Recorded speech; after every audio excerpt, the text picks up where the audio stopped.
Hello friend, आप सभी का स्वागत है हमारे इस यूट्यूब चैनल RSL मैथ पर। तो यहाँ पर देखिए, सबसे पहले आपको दिया गया है class 12th math NCERT book से लिया गया है, जो सारणी के चैप्टर से है।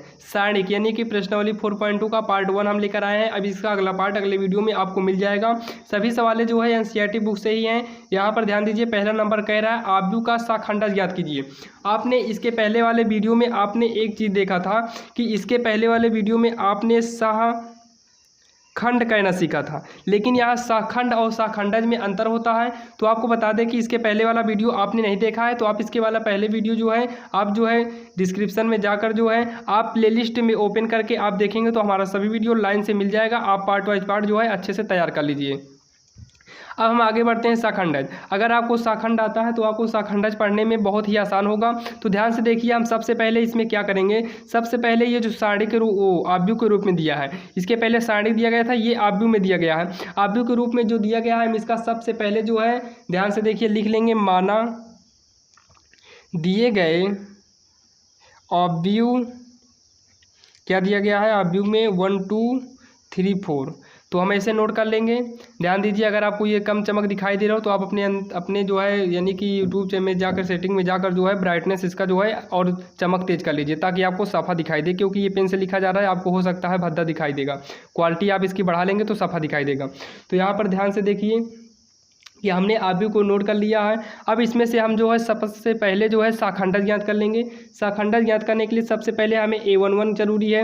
A11 का मतलब है तो कि पहली पंक्ति का पहला स्तंभ। जब हम पहली पंक्ति का पहला स्तंभ लेंगे, पहली पंक्ति का पहला स्तंभ, तो ना स्तंभ ना पंक्ति ली जाएगी, बचा क्या है 4। तो यहाँ पर हो गया 4। इसी प्रकार से A12 ज्ञात करेंगे।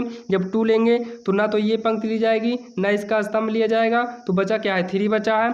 तो यहाँ देखिए 3 2 1 3, ये क्या है विषम है। तो विषम के लिए हमेशा क्या होता है माइनस होता है। हमने इसके पहले वाले वीडियो में बताया ही है। 2 1 करेंगे 3, यानी कि जब 3 लेंगे ना पंक्ति ना स्तंभ, बचा क्या है केवल 2। तो यहाँ 2 1 3 ऋणात्मक हो जाएगा। 2 2 लेंगे यानी कि 4 ना पंक्ति ना स्तंभ, तो बचा क्या है केवल 1 बचा है। तो ये हमने निकाल लिया। क्या निकाल लिया हम इसका शाखंड निकाल लिया है। हमें लेकिन ज्ञात क्या करना है शाखंडज। तो हम ध्यान से देखिए, हम शाखंडज को जो है हम इससे दिखाते हैं ADJ एडजॉइंड A इक्वल, यानी कि इससे दिखाते हैं। अब यहाँ से देखिए, ये जो है पहली पंक्ति का पहला स्तंभ है, ये जो है पहली पंक्ति का दूसरा स्तंभ है, ये दूसरी पंक्ति का पहला स्तंभ है, ये दूसरी पंक्ति का दूसरा स्तंभ। क्योंकि इसका जो बेसिक कॉन्सेप्ट होता है वो पंक्ति गुणे स्तंभ में होता है, स्तंभ होता है। यानी कि A इंटू में पंक्ति गुणे स्तंभ, पंक्ति को I से ये जे दिखाते हैं, तो AIJ। तो यहाँ पर ध्यान से देखना कि यहाँ पर होता क्या है, पहली पंक्ति है पहला स्तंभ है, तो दूसरी पंक्ति, यहाँ देखिए दूसरी पंक्ति पहला स्तंभ, पहली पंक्ति दूसरा स्तंभ, दूसरी पंक्ति दूसरा स्तंभ। इसलिए हम 1 2 1 2 और 2 1 2 2 का प्रयोग किए हैं। तो यहाँ पर ध्यान से देखिए, A11 क्या आया था 4। तो यहाँ A12 कितना आया है -3। 2 1 कितना आया है -2। 2 2 कितना आया है 1 आया है। तो ये देखिए ADJ एडजॉइंट A, यानी कि जो शाखंडज कहा था हमने शाखंडज ज्ञात कर लिया है। लेकिन यहाँ पर ध्यान से देखिए, यहाँ पर ध्यान से देखना, जो ADJ A होता है, ये जो होता है इसका एक और होता है फार्मूला C डैश होता है। तो हमने C के स्थान पर लिखा है, यहाँ पर डैश है तो हमने यहाँ पर डैश लगा दिया। अब यहाँ पर ध्यान से देखना, डैश का आखिर मतलब क्या होता है कि जो पंक्ति में है उसे स्तंभ बना देंगे। जैसे पहली पंक्ति है तो ये पहला स्तंभ बन गया, ये दूसरी पंक्ति है तो ये दूसरा स्तंभ बन गया। यही जो है इसका आंसर हो जाएगा, यही इसका आंसर हो गया। अब देखिए इसी प्रकार से सेम सवाल नंबर 2 भी दिया गया है। अब इसको देखिए हम कैसे हल करते हैं। यहाँ पर भी सबसे पहले माना दिए गए आव्यूह इतना दिया गया है, तो ये आव्यूह को मान लेते हैं A बराबर में हो गया। जैसे यहाँ पर हमने आव्यूह A बराबर माना था, तो ये जो है आव्यूह को हमने A बराबर मान लिया है। अब इसके लिए भी सबसे पहले हम A11 A12 ज्ञात करेंगे। तो इसके लिए A11 A12 अगर आप अच्छे तरीके से नहीं समझ पा रहे हैं, आप इसे एक पहले वाला वीडियो देखें, वहाँ पर हमने इसे सब बता दिया है। अब यहाँ पर थोड़ा हम डायरेक्ट कुछ करेंगे ताकि आप लोग भी डायरेक्ट करना सीख जाएं। यानी कि बोर्ड में अगर आ जाए तो आप जल्दी से, यानी कि 3 घंटे का टाइम मिलता है और आपको कई प्रश्न दिए जाते हैं, तो आप इसको डायरेक्ट करना सीखे रहेंगे तो आपको बोर्ड में बहुत ही काम आएगा। तो यहाँ पर ध्यान से देखिए, हम A11 लेंगे इक्वल में, ध्यान से देखना, जब A11 लेंगे तो A11 क्या है, ये A11 है, A12 है, A13 है, A21 है, A22 A23 A31 है, A32 A33 है। जो इसके पहले वीडियो आपको लिख कर भी बता दिए थे। ध्यान दीजिए, जब ये लेंगे तो ना इसकी पंक्ति ली जाएगी ना स्तंभ, तो ये स्तंभ इसका हटा दिए और इसका पंक्ति हटा दिए, तो हमारे पास बचा क्या है, 3 5 0 1 बचा है।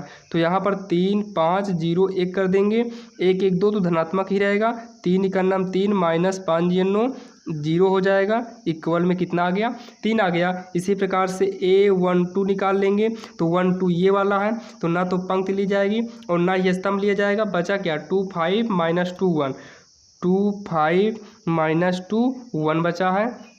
अब यहाँ पर देखिए 1 में 2 ऐड करेंगे 3 होगा, विषम है, विषम के लिए माइनस, सम के लिए धनात्मक होता है, तो माइनस 2 का नाम 2 और यहाँ पर देखिए एक माइनस, ये बीच में माइनस लगता है और यहाँ पर माइनस है तो ये प्लस हो गया, 5 दूनी 10, 10 2 12, माइनस का आ गया 12। इसी प्रकार से हम सब निकाल लेंगे। ध्यान दीजिए, जब सब निकालेंगे पारी पारी तो यहाँ देखिए A1 3 आएगा, 3 1 4 माइनस है, ना पंक्ति ना स्तंभ लिया जाएगा। देखिए बचा क्या है 2, तो 2 0 माइनस है, माइनस में प्लस हो जाएगा, 3 दूनी 6, 6 में 0 घटाएंगे तो देखिए कौन है 1 3 है, 1 3, तो ये क्या कहते हैं 1 3, पहली पंक्ति का ये 1 3 ये वाला लेंगे तो ये दोनों गायब, 2 3 minus 2 0, 2 3 minus 2 0 equal minus 2 0 minus है, माइनस ये है, माइनस बीच में लगता है प्लस हो गया, 3 दूनी का 6, तो ये माइनस का 6 आ गया है। यहाँ पर देखिए 3 1 4 धनात्मक है, धनात्मक धनात्मक हो गया। अब यहाँ देखिए A21 लेंगे, यानी कि A21 का मतलब ये वाला लेंगे, तो ना तो ये पंक्ति ली जाएगी ना तो ये स्तंभ और ना ही ये पंक्ति, तो बचेगा क्या -1 2 0 1, -1 2 0 1, 2 1 3 आगे माइनस लग गया, माइनस एक का नाम 1 माइनस का 2 0 0 माइनस का 0, तो -1 माइनस माइनस प्लस 1 हो जाएगा, यानी कि केवल 1 बचेगा। अब उसी प्रकार से A22 ज्ञात करेंगे, इक्वल 2 2 4 धनात्मक ही है, 2 2 यानी कि ये बीच वाला 2 2 है, तो ये भी गायब हो गया और ये गायब हुआ, 1 2 माइनस 2 1 बचा, 1 2 माइनस 2 1 बचेगा। तो यहाँ पर देखिए एक ही करना में 1 माइनस में प्लस 2 दूनी 4, यानी कि आ गया ये कितना 5 आ गया है। अब यहाँ देखिए ज्ञात क्या करेंगे, 2 3 ज्ञात करेंगे, 2 1 3 ये माइनस लगाएगा यहाँ पर देखिए 2 3 यानी कि 2 का तीसरा ये है, ना पंक्ति ली जाएगी ना तो स्तंभ, तो बचा क्या 1 -1 -2 0, 1 -1 -2 0, माइनस लेंगे 1 0 माइनस माइनस ये माइनस माइनस कट जाएगा गुणा करने पर, बीच वाला माइनस 2 ही करना 2, तो यहाँ पर -1 माइनस माइनस प्लस 1 हो जाएगा। अब यहाँ पर देखिए हम तीसरी पंक्ति का जो है इसी प्रकार से निकाल लेंगे।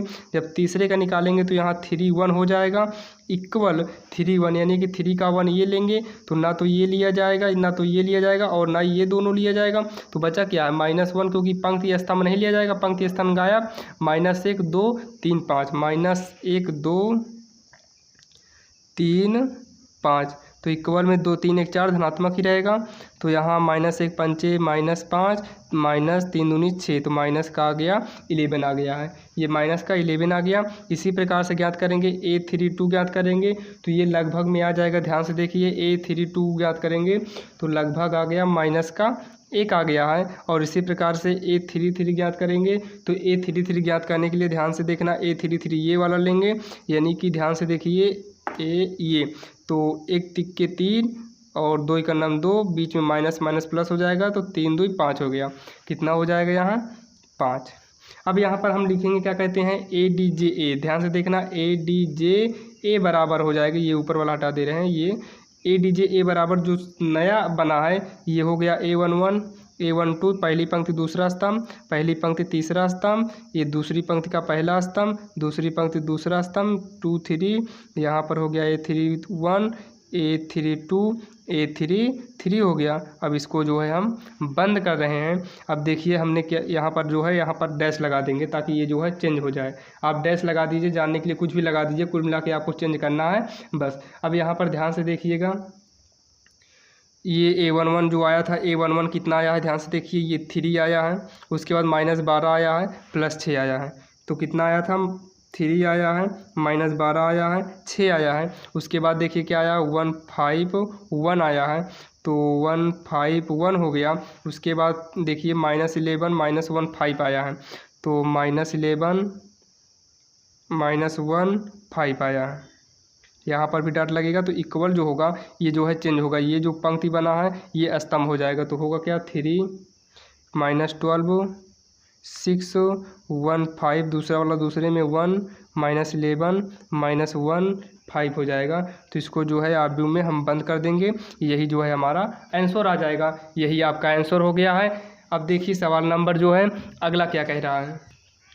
अब यहाँ पर ध्यान से देखिए, सवाल नंबर 3 में कह रहा है कि इतना है, सत्यापित कीजिए कि इतना बराबर इतना हो। यानी कि ए इंटू में है adjoint A equal adjoint A into A है, और यहाँ पर माड ए और आई है। तो आपको बता दें आई का जो मान होता है ये होता है 1001 होता है। अगर 3 में लिया जाएगा तो 10001 होता है, ये होता है आई की वैल्यू।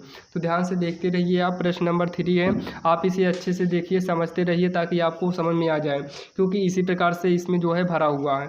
तो आप यहाँ पर ध्यान से देखिए, सबसे पहले हमें करना क्या है, सत्यापित करना है। उसके लिए एडजॉइंट ए बहुत ज़रूरी है। हमने इसको जब ए मान लिया तो ए तो हमें मालूम ही है, हमें एडजॉइंट ए ज्ञात करने के लिए याद ध्यान दीजिए, इसके पहले वीडियो में आपने जैसे ही देखा है सेम उसी प्रकार से निकालना है। तो इसके लिए सबसे पहले हमें A11 की ज़रूरत है। जब A11 की ज़रूरत है तो ना पंक्ति ना स्तंभ, बचा क्या है केवल -6। A12 की ज़रूरत है, यानी कि पहली पंक्ति का दूसरा, तो ये लेंगे तो बचा क्या -4। तो A21 लेंगे दूसरी पंक्ति का पहला, तो ये गायब हो गया, बचा क्या, देखिए ये दोनों गायब हुए, क्योंकि पहले तो ये स्तंभ गायब हुआ और दूसरा तो इसकी पंक्ति गायब हुआ, बचा क्या 3 अकेले। तो बराबर में 3 है, 2 1 3 क्या है विषम है, तो ये माइनस हो गया। ये 2 1 3 क्या है विषम है, तो ये किस में हो गया माइनस में हो गया है। तो ये जो है 4 आ गया, और ये जो है -3 आ गया। A22 बराबर देखिए ये 22 कितना आ गया, केवल 2 आ गया। तो इस तरीके से हम एडजॉइंट ए निकालेंगे। एडजॉइंट ए बराबर जो तैयार होगा माड में A11 A12 A21 A22 तैयार हो जाएगा। तो इसके लिए जब हम करेंगे तो यहाँ पर देखिए, यहाँ पर डैश लगा रहेगा। A11 कितना आया है -6, A12 आया है 4 और -3 2 आया है। अब यहाँ पर ध्यान से देखिए डॉट लगा है, डॉट का मतलब ये पंक्ति स्तंभ में हो जाएगा और स्तंभ जो है ये पंक्ति में चेंज हो जाएगा। तो 6 4 ये पंक्ति था स्तंभ हो गया, ये पंक्ति था ये दूसरा स्तंभ में बदल गया। ये जो है एडजॉइंट ए हमारा आ गया है, एडजॉइंट ए आ गया है। अब हमें प्रूव्ड क्या करना है, प्रूव्ड करने के लिए सबसे पहले हम LHS को ले लेते हैं। इसमें हम LHS को हमने ले लिया। LHS में क्या दिया है ध्यान से देखिए, ए दिया है ए, उसके बाद दिया है एडजॉइंट ए दिया है। तो हमें ए का मान कहाँ पर है ध्यान से देखिए, ए का मान सबसे पहले हमने यहाँ पर माना है 2 3 -4 -6। तो यहाँ हो गया 2 3 -4 -6। अब इनटू में है एडजॉइंट ए जो कि हमने अभी ज्ञात किया है -6 -3 4 और 2। अब यहाँ पर देखिए, आप अगर आव्यूह पढ़े हैं तो आप इसे आसानी से आप कर डालेंगे। अगर आप आव्यूह नहीं पढ़े हैं तो आप ध्यान से देखते रहिए।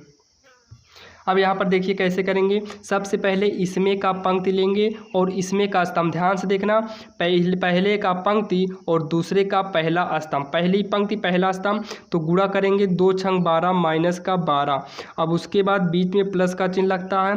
दूसरे का देखिए, पहली पंक्ति का पहला वाला, दूसरे में स्तंभ का पहला वाला, इसमें का इसमें लिए। अब ध्यान देना, ये जो है इधर बढ़ता जाएगा और ये नीचे की ओर दबता जाएगा। तो इसमें का पहले में किए, दूसरे का दूसरे में करेंगे, चढ़ती 12, बीच में प्लस का चिन्ह लगता है। अब इसी से लेकर ये वाले में करेंगे, सेकेंड वाले में करेंगे तो 2 तिहाई -6, बीच में प्लस लगता है। अब देखिए, पहले का पहले में कर दिए, दूसरे का दूसरे में करेंगे, 3 दूनी 6, ये प्लस में बीच में प्लस का चिन्ह लग जाता है। अब पहले वाले का इसमें भी कर दिए, इसमें भी कर दिए, तो पहला हमारा तैयार हो गया। अब यहाँ दूसरी पंक्ति के लिए दूसरी पंक्ति बनेगी, दूसरी पंक्ति का पहला स्तंभ, तो ये दूसरी पंक्ति का पहला ही स्तंभ है। तो पहले का पहले में करेंगे -+ 6 चौको 24, बीच में प्लस लगेगा, सेकंड का 6 24 -24 आ गया। अब इसका सेकंड में लेंगे तो सेकंड के सामने लिखेंगे, माइनस प्लस हो जाएगा, चढ़ती आई का 12 हो जाएगा, बीच में प्लस लगेगा। यहाँ देखिए -6 का 2 में करेंगे तो -12 आ जाएगा। अब ये जो है मार करे आप जो है बंद हो जाएगा। तो यहाँ देखिए -12 + 12 -6 + 6, यहाँ 24 ± -24 12 -12, तो ये घट के क्या हो जाएगा 0 0 0 0। जब सब 0 है, आपने पढ़ा है जब 2 पंक्ति या स्तंभ बराबर हो तो यहाँ पर आप टोटल 0 कर सकते हैं। अगर आप ये करेंगे तो आपका ये भी सही है, अगर टोटल 0 करना चाहें वो भी सही है। अब यहाँ पर देखिए हमने LHS को हल किया, 0 आ गया है। अब इसी प्रकार से हम RHS को भी हल कर लेंगे।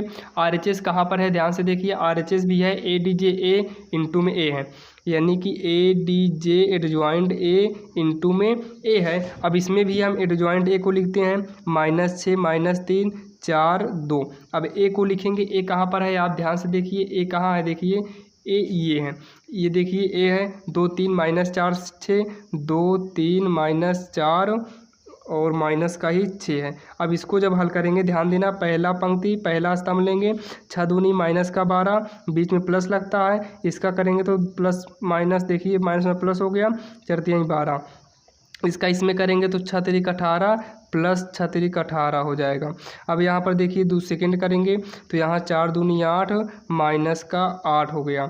उसके बाद इसमें जब बीच में प्लस लगता है, यहाँ पर माइनस अंदर है, तो जब इसका इसमें करेंगे तो हो जाएगा 4 तिहाई 12 माइनस बीच में प्लस लगता है 12, ये बंद हो जाएगा। तो इससे ये कट जाएगा, इससे ये करके क्या आ गया, सब का सब 0 आ गया। अब उसी प्रकार से हमें ये तो MTS था, यानी कि मिडिल हैंड साइड, तो हमें अब RHS करना है लेफ्ट हैंड साइड। यहाँ पर क्या कहा है, A और I दिया है, A दिया है इंटू में I दिया है। तो यहाँ पर जो A दिया है माड में A ज्ञात करना है, माड में A हमें मालूम होना चाहिए, तो यहीं पर हम माड A ज्ञात कर लेते हैं। माड A ज्ञात करने का मतलब है कि यहाँ तिर्यक करेंगे तो माइनस, देखिए ध्यान से देखना, अगर इसी को हम माड में करेंगे तो ये जो संख्या 2 3 दिया है, -4 दिया है, -6, तो माड में हो जाएगा। माड का नियम है तिरछा गुणा करेंगे तो 6 दूनी 12 माइनस का 12 होगा, माइनस बीच में लगता है, 4 तिहाई 12 माइनस का 12, तो माइनस का 12 प्लस का 12 12 क्या हो गया, 0 हो गया। तो माड A कितना है, 0 आएगा। अब उसके बाद इंटू में I है तो 0 I का करेंगे तो 0 आ जाएगा, यानी कि हमारा LHS बराबर RHS या फिर बराबर MTS कर दें, या फिर आप LHS बराबर MTS बराबर RHS, ये वाला हटा दीजिए, ये वाला कर दीजिए। हमें सत्यापित करना था, हमने इसे हल किया और ये हमारा जो है सत्यापित हो गया है। अब ध्यान दीजिए, इसी प्रकार से जो है, इसी प्रकार से सवाल नंबर 4 है। अब जो है वीडियो बहुत ही लंबा हो जा रहा है, अब जो है इसके अगला पार्ट जो है आपको कल लेकर आएंगे। लेकिन आप ध्यान देना, अगर आपने इस पार्ट को अच्छे से पढ़ा है तो आपको पार्ट नंबर इसके आगे वाला ज़रूर देखना चाहिए, क्योंकि यहाँ पर आपको जो है ध्यान से देखिए, सिर्फ 2 पंक्ति 2 स्तंभ का बताया गया है, उसमें आपको 3 पंक्ति और 3 स्तंभ की सवालें बताई जाएंगी। दोस्तों अगर आप हमारे चैनल पर हैं तो लाइक और सब्सक्राइब कर लीजिए, ये आपको हर वीडियो में हम बताते हैं, ताकि आपके पास कोई भी वीडियो पहुंच जाए तो आप उसे लाइक और सब्सक्राइब करेंगे। लाइक मत करिए लेकिन सब्सक्राइब जरूर कर लीजिए, ताकि हम जितने भी यहाँ पर नए वीडियो अपलोड करें वो सबसे पहले आपको मिले। आप खूब अच्छे से पढ़िए दोस्तों, आप जो है इस बार जो है जो सत्र चल रहा है, आप इस सत्र में इतनी मेहनत कीजिए कि आप अपने क्लास से टॉपर में आइए, क्योंकि आप जो है क्लास के साथ साथ आप यूट्यूब पर भी पढ़ रहे हैं, इसका मतलब आप डबल मेहनत कर रहे हैं। और आप डबल मेहनत कर रहे हैं तो आप भी जो है वीडियो को देखने के बाद, आप जब ये हमारा वीडियो देखने के बाद जब समाप्त हो जाए तो आप जो है उसमें के उदाहरण जो हो उसको 1-2 बार जो है दोहराइए। आप एक बार वीडियो को पढ़ने के बाद 1-2 बार जो है आप इसका रफ कार कीजिए, तब जो है एक बार अगर आपके दिमाग में बैठ गया तो वो कभी नहीं हटेगा। जैसे हमने बचपन में ही ABCD याद किया था, आज तक हमें याद है, 1 2 जो याद किए थे वो आज तक याद है।